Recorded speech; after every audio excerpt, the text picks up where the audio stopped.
বন্ধুরা, আপনারা যারা রোজ ভ্যালির আমানতকারী যারা রয়েছেন, আপনারা নিশ্চয়ই এতদিনে জেনেছেন যে রোজ ভ্যালির টাকা আপনারা ফেরত পাবেন। তার জন্য হাইকোর্টের নির্দেশে একটি অনলাইন প্রক্রিয়া অলরেডি শুরু হয়ে গেছে এবং সেই রোজ ভ্যালির টাকা ফেরতের অনলাইন আবেদন করতে গেলে আপনি যদি রোজ ভ্যালির গ্রাহক হন বা আমানতকারী হন, তাহলে এই ভিডিওটি আপনাকে মনোযোগ সহকারে শুনতে হবে এবং বিষয়টি জানতে হবে। আপনি যদি সম্পূর্ণ প্রসেসটি ভালোভাবে না জেনে অনলাইন করে দেন, তাহলেও কিন্তু আপনার অ্যাপ্লিকেশনটি বাতিল হতে পারে।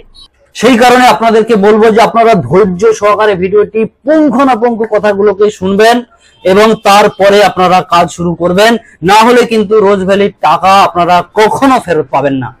এখন আমি আপনাদেরকে বলবো যে যারা অনলাইন করবেন, যারা আমানতকারী রয়েছেন, অনলাইনে কাজ করতে গেলে নানান সমস্যার সম্মুখীন হতে হচ্ছে আপনাদেরকে।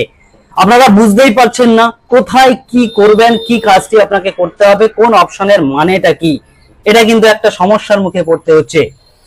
এটা যেমন আমি আপনাকে সলিউশন দেব এবং যারা আমানতকারীরা রয়েছেন আপনাদেরকেও কয়েকটি গুরুত্বপূর্ণ প্রশ্ন আপনাদের সামনে তুলে ধরবো, যেগুলো আপনাদেরই মনের মধ্যে চলতে থাকা যে প্রশ্নগুলো, সেগুলো নিয়ে আমি এখানে কয়েকটি প্রশ্ন আপনাদের জন্য রেডি করেছি, যে প্রশ্নগুলো আপনারা করছেন।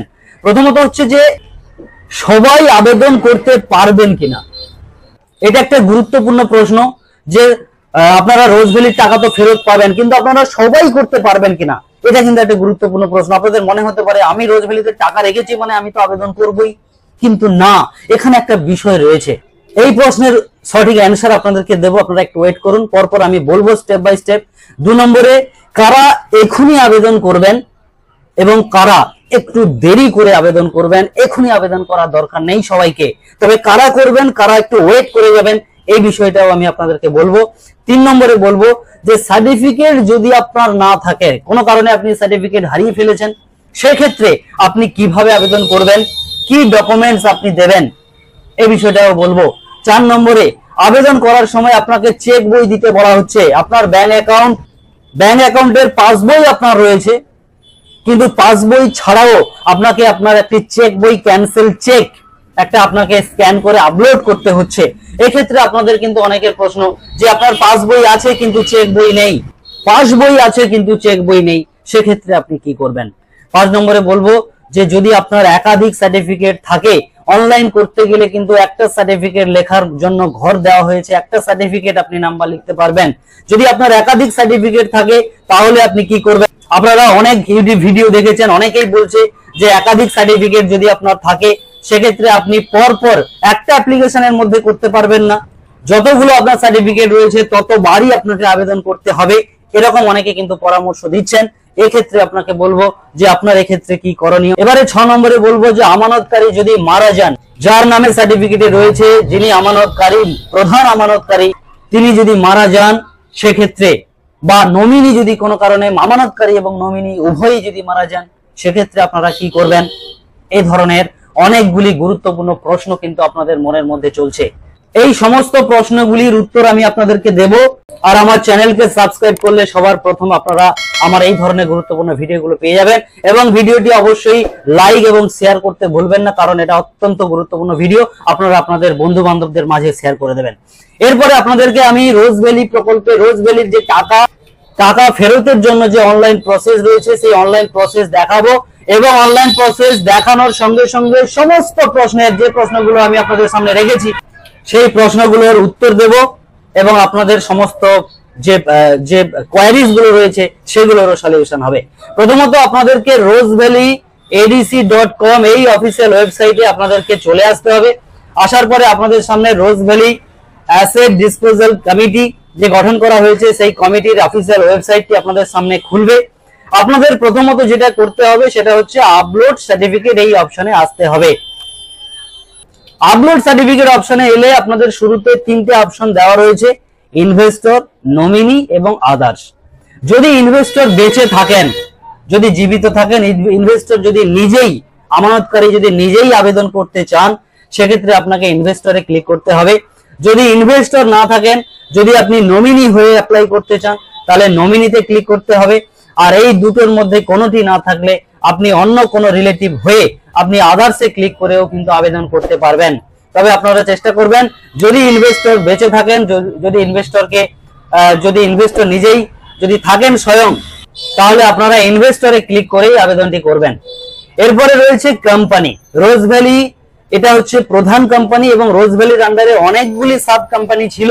যে কোম্পানিতে আপনি সার্টিফিকেটটি করেছিলেন সেই সার্টিফিকেটের উপরে কোম্পানির নাম লেখা রয়েছে, আপনাদেরকে দেখাচ্ছি অন স্ক্রিন। আপনারা লক্ষ্য করুন, এখানে Rose Valley hotel and entertainment limited, এটা হচ্ছে কোম্পানির নাম। আমি এখন যে সার্টিফিকেটটি আপনাদেরকে দেখাচ্ছি এটা কিন্তু এই কোম্পানির নাম। এরপরে আপনাদেরকে এখানে ক্লিক করলে একইভাবে আপনি কিন্তু এই কোম্পানির নামটা এখানে যে পেয়ে যাচ্ছেন, যে Rose Valley hotels and entertainment limited. এরকম আপনাদের যে কোম্পানির নাম লেখা থাকবে সার্টিফিকেটের উপরে, আপনারা কিন্তু এই ড্রপ ডাউন লিস্ট থেকে ভালো করে খুঁজে সেই সার্টিফিকেটের নামটি আপনারা এখান থেকে সিলেক্ট করবেন। এরপরে রয়েছে যে প্রথম আমানতকারী। দেখা গেছে যে রোজ ভ্যালিতে আপনারা অনেকে পলিসি অ্যাপ্লাই করেছিলেন বা সার্টিফিকেট রয়েছে, সেখানে আপনারা জয়েন্ট ভাবে সার্টিফিকেট করেছেন। সেক্ষেত্রে আপনারা ফার্স্ট ইনভেস্টর এর নাম, এখানে পুরো নামটা আপনারা ক্যাপিটাল লেটারে বড় হাতের অক্ষরে আপনারা লিখে দেবেন এবং তিনার বয়স এখানে দিতে হবে। জেন্ডার আপনারা এখান থেকে সিলেক্ট করবেন, ফোন নাম্বার দেবেন, আইডেন্টিটি প্রুফ, এখানে যতগুলো অপশন রয়েছে এখান থেকে আপনাদের যেটা সার্টিফিকেটের নামের সাথে ম্যাচ করবে এমন যেটা ডকুমেন্টস রয়েছে আপনারা সেটা দিতে পারেন। আধার কার্ড, ভোটার আই কার্ড আপনাদের মতো করে দেবেন, যেটা ম্যাচিং করবে সমস্ত অ্যাড্রেস প্রুফ এবং নাম সমস্ত কিছু ঠিক রয়েছে সেটা আপনারা ম্যাচ করাবেন, মানে সেটাই আপনারা সিলেক্ট করবেন এবং সেই সার্টিফিকেট নাম্বারটি এখানে আপনারা লিখে দেবেন। এরপরে রয়েছে সেকেন্ড ইনভেস্টর। এক্ষেত্রে যদি আপনার সার্টিফিকেটে দুটো জয়েন্টলি হয়ে থাকে সেক্ষেত্রে আপনার সেকেন্ড ইনভেস্টরের নাম লিখবেন। যদি আপনার সার্টিফিকেট সিঙ্গেল ইনভেস্টর হয়ে থাকে তাহলে শুধুমাত্র প্রথম ইনভেস্টরের নাম লিখবেন, সেকেন্ডটা কিছু করবেন না। এখানে পরপর যে অপশনগুলো রয়েছে, আমানতকারীর নাম, বয়স, লিঙ্গ, ফোন নাম্বার, আইডেন্টিটি যে প্রুফ এবং তার নাম্বার, এগুলো আপনাদের এখানে কিছু দেওয়ার দরকার নেই। এরপরে রয়েছে বাবা অথবা হাজবেন্ড, স্বামীর নাম। এখানে যদি আপনারা মেল ইনভেস্টর হয়ে থাকেন সেক্ষেত্রে আপনারা বাবার নাম লিখবেন। যদি আপনারা ফিমেল হয়ে থাকেন সেক্ষেত্রে আপনারা বাবা অথবা স্বামীর নাম লিখতে পারেন। এক্ষেত্রে আপনাদেরকে একটা অ্যাডভাইস দেব, ধরুন আপনার সার্টিফিকেটে বাবার নাম রয়েছে কিন্তু আপনার প্রুফ অফ টাইপ যে প্রুফ দিয়েছেন আধার কার্ড বা ভোটার আই কার্ড, সেখানে স্বামীর নাম রয়েছে, এক্ষেত্রে কিন্তু আপনাদের অসুবিধা হতে পারে, নাও পারে। এটা কিন্তু সম্পূর্ণ যারা ভেরিফিকেশন করবে, রোজ ভ্যালি ভেরিফিকেশন টিম, এটা তাদের ভেরিফিকেশন বা তাদের বিচারের উপরে নির্ভর করবে। অতএব আপনাদের যেটা করতে বলবো, আপনি দেখবেন যে আপনার সার্টিফিকেটে যদি বাবার নাম লেখা থাকে সেক্ষেত্রে আপনারা বাবার নাম লিখতে পারেন অথবা আপনারা স্বামীর নামও লিখতে পারেন। এই বিষয়ে সেরকম কোনো ইনস্ট্রাকশন নেই, তবে আপনাদের যেটা সুবিধে মনে হবে, যেটা করলে সঠিক মনে হবে সেই মতো আপনারা করতে পারেন, অসুবিধা নেই। এরপরে আপনারা ঠিকানা দেবেন। আপনি যে প্রুফ অফ আইডেন্টিটি যেটা আপনি এখান থেকে সিলেক্ট করেছেন সেই আইডেন্টিটিতে যে আপনার অ্যাড্রেস রয়েছে সেই অ্যাড্রেস প্রুফটা এখানে আপনি আপনার ভিলেজ, পোস্ট, পিএস যেভাবে অ্যাড্রেস হয় আপনি সেভাবে লিখবেন। স্ট্রিট নাম অবশ্যই আপনাকে লিখতে হবে, এটা গ্যাপ থাকলে কিন্তু আপনি সাবমিট করতে পারবেন না। অতএব আপনারা যদি গ্রামে বসবাস করে থাকেন তাহলে আপনি আপনার গ্রামের নামটা এখানে লিখে দিতে পারেন, অসুবিধা নেই।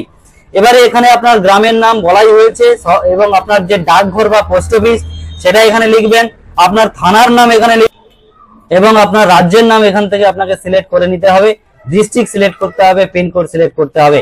এগুলি আপনাকে সবকিছু ক্যাপিটাল লেটারে আপনারা লেখার চেষ্টা করবেন। উপরের সবকটি ফিল আপ হয়ে গেলে এরপরে আপনাকে ব্যাংক ডিটেলস দিতে হবে।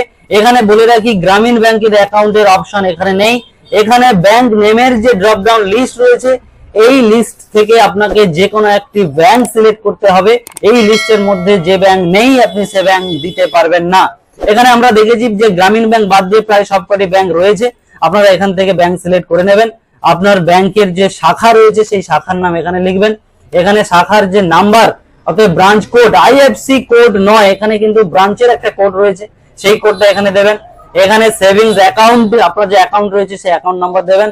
এমআইসিআর কোড অবশ্যই দিতে হবে, যদি না দেন সেক্ষেত্রে সাবমিট হবে না, আপনাকে এমআইসিআর কোড দিতে হবে। এবং এখানে আইএফএসসি কোড এখানে কিন্তু আপনার পাসবইতে রয়েছে বা আপনার চেকের উপর রয়েছে লেখা, সেটা আপনারা এখানে কিন্তু নির্ভুল ভাবে লিখতে হবে। এরপরে এই জায়গাটিতে আপনাদের কিন্তু খুব গুরুত্বপূর্ণ একটা জায়গা, যেখানে এসে আপনারা সমস্যায় পড়ছেন। এখানে দেখতে পাচ্ছেন যে সিরিয়াল নাম্বার 1, ক্রমিক নাম্বার 1, এখানে আমানত শংসাপত্র নাম্বার, এই ঘরে আপনাকে সার্টিফিকেট নাম্বার লিখতে হবে। তার আগে আপনাদেরকে সার্টিফিকেট নাম্বারটি কোথায় থাকে দেখিয়ে দেবো। এই সার্টিফিকেটটি দেখতে পাচ্ছেন এখানে বুকিং ফর্ম নাম্বার, এখানে কিন্তু এইটাই হচ্ছে সার্টিফিকেট নাম্বার। এই নাম্বারটি আপনাকে কিন্তু পরিষ্কার করে সঠিকভাবে আপনার যে এইখানে শংসাপত্র নাম্বারের জায়গা এখানে আপনাকে লিখতে হবে। এই জায়গাটিতে আপনাদের যেটা কনফিউশন রয়েছে, যেটা আপনাদের ক্ষেত্রে অসুবিধা হচ্ছে, এখানে দেখতে পাচ্ছেন ক্রমিক নাম্বার 1 দেওয়া আছে, কিন্তু আপনার কাছে রয়েছে একাধিক সার্টিফিকেট। সেক্ষেত্রে আপনি কি করবেন? এক্ষেত্রে আপনাকে বলে রাখি, যদি আপনার সার্টিফিকেট একাধিক থাকে এবং প্রত্যেকটি সার্টিফিকেট যদি আপনি একই ডেটে আপনি যদি ডিপোজিট করে থাকেন বা আপনার যে আমানতের যে তারিখটা রয়েছে সেই তারিখ যদি প্রত্যেকটি সার্টিফিকেটের জন্য আপনার যদি একই তারিখ হয়ে থাকে, সেক্ষেত্রে আপনাকে যতগুলো সার্টিফিকেট রয়েছে প্রত্যেকটি সার্টিফিকেট নাম্বার এখানে লিখে আপনারা কমা দিয়ে সার্টিফিকেট গুলো লিখবেন এবং নামগুলো আপনারা যতগুলো সার্টিফিকেট নাম্বার এখানে আপনি দেবেন ততবারই আপনি নাম কমা দিয়ে দিয়ে লিখবেন। যদি আপনার আমানতের তারিখ সেম হয়ে থাকে, যদি আপনার 3টে সার্টিফিকেট আছে, ধরুন 3টে সার্টিফিকেটের ডেটটা একই, সেক্ষেত্রে আপনি 3টে সার্টিফিকেট এখানে দিতে পারবেন এবং এখানে আপনার আমানতের পরিমাণ 3টে সার্টিফিকেট মিলিয়ে আপনার কত টাকা আমানত করেছিলেন সেটা লিখতে পারেন এবং আমানতের শেষ তারিখ কবে সেটা আপনারা এখানে দিতে পারেন। তবে এক্ষেত্রে প্রত্যেকটা সার্টিফিকেটের ক্ষেত্রে যেন শেষ ডেটটা একই হয় বা ম্যাচুরিটি ডেটটা একই হয়। আর যদি আপনার ম্যাচুরিটি ডেট আলাদা হয়ে যায় সেক্ষেত্রে কিন্তু আপনি এখানে 3টে সার্টিফিকেট আপনি এখানে লিখতে পারবেন না। অতএব এখানে আপনাকে বলে রাখি, যারা আপনারা আবেদন করবেন আপনাদের কিন্তু এই অনলাইন পোর্টালটি অ্যাকচুয়ালি সঠিক সিস্টেমে তৈরি করা হয়নি। এই সিস্টেমটি একটা সার্টিফিকেটের জন্য অ্যাপ্লিকেশনের জন্য উপযুক্ত একটি পোর্টাল। এখানে একাধিক সার্টিফিকেট থাকলে কিন্তু আপনারা কিন্তু কনফিউশনে পড়ে যাবেন। যে ক্ষেত্রে আমি আপনাদেরকে বলেছিলাম যে কারা এখন আবেদন করবেন, কারা দেরি করবেন। এই জায়গাটিতে আপনাকে বলবো, যাদের এই মুহূর্তে একটা সার্টিফিকেট রয়েছে বা যাদের সার্টিফিকেটের তারিখ এবং ম্যাচুরিটি তারিখ সেম ডেট, তারাই এখানে আবেদন করবেন এখন। এবং যাদের একাধিক সার্টিফিকেট রয়েছে আপনারা একটু অপেক্ষা করে যান, হয়তোবা এই পোর্টাল আপডেট হয়ে যাবে, আপনারা একাধিক সার্টিফিকেট এখানে অ্যাড করার একটা অপশন হয়তো পাবেন। এই মুহূর্তে আপনারা একটু ওয়েট করে যান, সার্ভারেরও সমস্যা চলছে। তো এখানে আমি আপনাদেরকে বলি, এখানে আপনি শংসাপত্রের নাম্বার দেবেন, এখানে আপনার কার নামে রয়েছে সেটা আপনি এখানে লিখবেন, কবে আপনি টাকা ডিপোজিট করেছিলেন রোজ ভ্যালিতে আমানতের তারিখ দেবেন, কবে আপনার ম্যাচুরিটি হচ্ছে পরিমাণ আপনি এখানে দেবেন, কত টাকা আপনি আমানত করেছিলেন সেটা দেবেন, আপনার যে মূল টাকা ম্যাচুরিটি টাকা নয় এটা আপনাকে বুঝতে হবে সেটা আপনি এখানে দেবেন, এবং আপনার ম্যাচুরিটি ডেট কবে সেটা আপনি এখান থেকে সিলেক্ট করবেন। আপনাদেরকে দেখিয়ে দিই, এখানে হচ্ছে আপনার বুকিং ডেট রয়েছে, বুকিং ডেটটাই আপনি দেবেন, যেটা আপনার ওখানে আমানতের ডেট তারিখের কথা বলা হয়েছে সেটা আপনারা বুকিং ডেট দেবেন এবং শেষ তারিখ অর্থাৎ ম্যাচুরিটি তারিখটা আপনার এই জায়গাটিতে রয়েছে, আপনারা এখান থেকে দেখে নেবেন। এবং আপনার যে অ্যাপ্লিকেশন যে ভ্যালু অর্থাৎ যে টাকাটা আপনি আমানত করেছিলেন সেই টাকাটা এখানে রয়েছে, আপনারা দেখে নেবেন এবং সবকিছু আপনারা সার্টিফিকেট থেকে দেখে নেবেন। এবং এরপরে আপনাকে কোম্পানি থেকে কত টাকা আপনি পেয়েছেন আগে সেটা আপনি এখানে লিখবেন। যদি আপনি টাকা না পেয়ে থাকেন সেক্ষেত্রে আপনারা এখান থেকে 0 বসিয়ে দিতে পারেন। এরপরে এখানে বলা হচ্ছে যে আপনার কত টাকা আপনি ফেরত পাবেন। এখানে কিন্তু একটা কথা বলা হচ্ছে যে amount of principal not refunded amount of clans. এখানে কিন্তু আপনি যে টাকাটা ডিপোজিট করেছিলেন আপনার যে মূল যে টাকার ভ্যালু সেই টাকার ভ্যালুটা এখানে দেবেন এবং এইখানে কত টাকা প্রাপ্য এখানে আপনার ম্যাচুরিটি ভ্যালুটা এখানে দেবেন। এইভাবে কিন্তু আপনি এই ঘরগুলোকে সঠিকভাবে ফিল আপ করবেন। করার পরে আপনি কন্টিনিউ ফর ডকুমেন্ট আপলোড এই অপশনে ক্লিক করে দেওয়ার পরে আপনার সামনে এই ধরনের একটি পেজ চলে আসবে। এখানে 6টা ডকুমেন্টস চাওয়া হচ্ছে। এখানেও কিন্তু একটা কনফিউশন রয়েছে। কনফিউশন প্রথমে বলা হচ্ছে যে আমানতের যে আসল শংসাপত্র অর্থাৎ আপনার যে সার্টিফিকেট রয়েছে সেটা আপনারা পিডিএফ বা জেপিজি ফরম্যাটে আপনারা স্ক্যান করে নেবেন যাতে পরিষ্কার করে দেখা যায় এবং সেটা এখান থেকে আপনাকে চুজ ফাইল করে আপলোড করে দিতে হবে। চুজ ফাইল করে এখানে আপলোড অপশন থাকবে, আপলোড করে দিতে হবে। যদি সাপোর্ট নিয়ে নেয় সেক্ষেত্রে আপনারা সবুজ সিগন্যাল দিয়ে টিক মার্ক পেয়ে যাবেন। এবং এখানে একটা কথা বলা হচ্ছে, যাদের সার্টিফিকেটটি নেই বা যারা সার্টিফিকেট অফিসে জমা দিয়ে দিয়েছিলেন এবং আপনাদেরকে একটি অ্যাকনলেজমেন্ট রিসিপ্ট দেওয়া হয়েছে, আপনারা সেই অ্যাকনলেজমেন্ট রিসিপ্টটি এখানে একইভাবে স্ক্যান করে পিডিএফে আপনাকে স্ক্যান করে এখানে আপনারা আপলোড করবেন। এখানে আপলোড করার পরে আপনার এখানে আপলোড অপশন আসবে, সেটা যদি আপনার ফরম্যাট ম্যাচ করে যান সেখানে আপনার কিন্তু টিক চিহ্ন হয়ে যাবে। এই জায়গাটির যে বিষয়টি আপনাদের সমস্যার মুখোমুখি হতে হচ্ছে যে আপনাদের ধরুন অরিজিনাল সার্টিফিকেট আছে, এই অ্যাকনলেজমেন্ট নেই। কারণ অ্যাকনলেজমেন্টটা তাদের থাকবে যারা অরিজিনাল সার্টিফিকেটটি অফিসে জমা করে দিয়েছে, দেওয়ার পরে অফিস থেকে তাদের একটা রিসিপ্ট দিয়েছিল, সেটাই অ্যাকনলেজমেন্ট এখানে কিন্তু বলা হচ্ছে। তাহলে আপনাদের অরিজিনাল সার্টিফিকেটটি কাছে রয়েছে, এখানে আপনার অ্যাকনলেজমেন্ট নাম্বার, অ্যাকনলেজমেন্টটি আপনার কাছে নেই, সেক্ষেত্রে কিন্তু আপনি এই জায়গাটিকে বাদ দিয়ে যেতে পারবেন না। অতএব যাদের আপনাদের অ্যাকনলেজমেন্ট নেই, অরিজিনাল সার্টিফিকেট রয়েছে, আপনারা কিন্তু এই জায়গাটিকে বাদ দিয়ে আপনারা কিন্তু সাবমিট করতে পারবেন না। সেক্ষেত্রে কিন্তু এখানে আপনাকে একটি ডকুমেন্ট দিতে হবে। সেক্ষেত্রে আপনাদের দুটো অপশন রয়েছে, আপনারা এই জায়গাটিতে এই সার্টিফিকেট, যে অরিজিনাল সার্টিফিকেটটি আপনি এখানে দিয়েছিলেন, সেই সার্টিফিকেটটি আপনি এখানে দিয়ে আপনি আপলোড করে দিতে পারেন। অথবা এই সার্টিফিকেটে এই যে অপশন 2 নম্বর অপশনটি পরবর্তীকালে যদি অপশনাল হিসেবে এখানে আসে, সেক্ষেত্রে আপনারা ওয়েট করতে পারেন, এখনই আবেদন না করে আপনারা একটু অপেক্ষা করে যেতে পারেন। যদি আপনি এখনই আবেদন করতে চান, সেক্ষেত্রে কিন্তু আপনাকে এই সার্টিফিকেট, অরিজিনাল সার্টিফিকেটটি অ্যাকনলেজমেন্টের জায়গাতেও দিতে হবে এবং অরিজিনালের জায়গাতেও দিতে হবে। আর যদি আপনার অ্যাকনলেজমেন্ট থাকে তাহলে তো আপনি এখানে দেবেন অবশ্যই। এবারে 3 নম্বরে বলা হচ্ছে আপনি সেখানে যেটা আবেদন করার সময় যে প্রুফটা আপনি সিলেক্ট করেছিলেন, সেই প্রুফের স্ক্যান কপি আপনারা পিডিএফ এ করবেন, করলে বোথ সাইড দেবেন।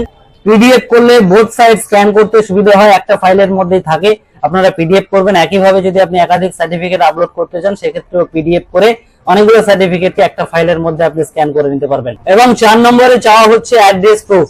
আপনি যেটা আইডেন্টিটি প্রুফ হিসেবে যেটা আপনি এখানে শো করেছিলেন, সেটা এখানে আপনি শো করার বা অ্যাড করতে পারেন। যদি আপনার অ্যাড্রেস প্রুফ সেখানে সঠিকভাবে থাকে, তাহলেও কিন্তু আপনি এখানে অ্যাড করবেন স্ক্যান করে। আর যদি অ্যাড্রেসে কিছু ভুল থাকে, আপনার আইডেন্টিটি প্রুফের যদি অ্যাড্রেসে কিছু সমস্যা থাকে, সেক্ষেত্রে আপনি এই অপশনগুলোর মধ্য থেকে passport, voter ID card, Aadhaar card, driving license, electric bill, ration card ইত্যাদি এগুলোর মধ্য থেকে যে কোনো একটি আপনি স্ক্যান করে এখানে কিন্তু পিডিএফ আপনি আপলোড করে দিতে পারেন। 5 নম্বরে বলা হচ্ছে যে আপনার পাসবই, যে পাসবই রয়েছে যেখানে আপনার অ্যাকাউন্ট নাম্বার, আইএফসি কোড এগুলো পরিষ্কার করে লেখা আছে, সেই জায়গাটি আপনারা ভালো করে স্ক্যান করে পিডিএফ স্ক্যান করে আপনারা এখানে আপলোড করবেন। এখানে আরেকটা যে সমস্যা দাঁড়াচ্ছে 6 নম্বর অপশন, 6 নম্বরে যে সমস্যা দাঁড়াচ্ছে বাতিল চেক, এটা কিন্তু আপনাদের অনেকের নেই। পাসবই রয়েছে কিন্তু চেক নেই। আবার এখানে চেক আপলোড না করলে সাবমিট নিচ্ছে না এই মুহূর্তে। এক্ষেত্রেও আপনারা দুটো কাজ করতে পারেন, আপনারা এই 6 নম্বরের জায়গাটিতে, চেকের জায়গাতে আপনারা পাসবইটাকেও আপনারা অ্যাড করে দিতে পারেন। অথবা এই অপশনটা অপশনাল আসা পর্যন্ত আপনাকে অপেক্ষা করতে হবে। আপনি কিছুদিন ওয়েট করে যান অ্যাপ্লিকেশন না করে, এই অপশনগুলো যদি অপশনাল হয়ে যায় তখন আপনি আবেদন করবেন। আর ওয়েট করার পরেও, কিছুদিন ওয়েট করার পরেও আপনি যখন দেখবেন যে এরকম কোনো সমস্যার, এরকম কোনো অপশনাল অপশন দিচ্ছে না বা 2 নম্বর এবং 6 নম্বর অপশনটিকে অপশনাল করা হচ্ছে না, তখন আপনারা যেভাবে আমি বললাম, আপনারা পাসবইকে চেকের জায়গাতে দিয়ে, অরিজিনাল সার্টিফিকেটকে অ্যাকনলেজমেন্টের জায়গা দিয়ে আপনারা সাবমিট করবেন। করলে একটা অ্যাকনলেজমেন্ট রিসিভ আপনাদের জন্য জেনারেট হবে, সেই রিসিপ্টটা আপনারা প্রিন্ট আউট করে কাছে রেখে দেবেন এবং পরবর্তী সময় আপনি ইনভেস্টর অপশনে ক্লিক করে অফিসিয়াল ওয়েবসাইটে ইনভেস্টর অপশনে এসে আপনার যে সার্টিফিকেট বা অ্যাকনলেজমেন্ট নাম্বারটি বেরোবে সেটা এখানে দিয়ে, এবং এখানে একটা অঙ্ক দেওয়া থাকবে, সহজ অঙ্ক, এটা এখানে রেজাল্টটি দিয়ে আপনারা এখানে সার্চ অপশন আসবে, সার্চে ক্লিক করলে এখানে কিন্তু আপনার স্ট্যাটাসটি শো করবে যে আপনার অ্যাপ্লিকেশনটি প্রসেসিং এ আছে নাকি রিজেক্ট হয়েছে নাকি প্রসেসিং চলছে, পেন্ডিং আছে, এরকম কিন্তু অ্যাপ্লিকেশন স্ট্যাটাস শো করবে। এইভাবে আপনারা রোজ ভ্যালির টাকা ফেরতের জন্য আবেদন করবেন। তবে এই মুহূর্তে আপনারা পুরো ভিডিওটি যারা মনোযোগ সহকারে দেখলেন, আপনারা বুঝতে পারলেন কিছু সমস্যা রয়েছে, কিছু টেকনিক্যাল সমস্যা রয়েছে। এই সমস্যাগুলির সমাধানের আমরা অপেক্ষা করব, সমাধানের নিশ্চয়ই তারা এই বিষয়গুলি তাদের কাছে পৌঁছবে। আমরা তাদেরকে বিভিন্ন ভাবে মেসেজ বা কোনো ভাবে তাদের কাছে পৌঁছানোর চেষ্টা করব এই সমস্যাগুলো নিয়ে। আপনারা একটু অপেক্ষা করে যান, এবং যাদের সমস্ত কিছু সঠিক রয়েছে আপনারা কিন্তু এখনই আবেদন করতে পারেন। আশা করি আপনারা সমস্ত প্রশ্নের উত্তর পেয়েছেন, এবং আপনাদেরকে আরো একবার রিকোয়েস্ট করব অবশ্যই লাইক শেয়ার করতে ভুলবেন না।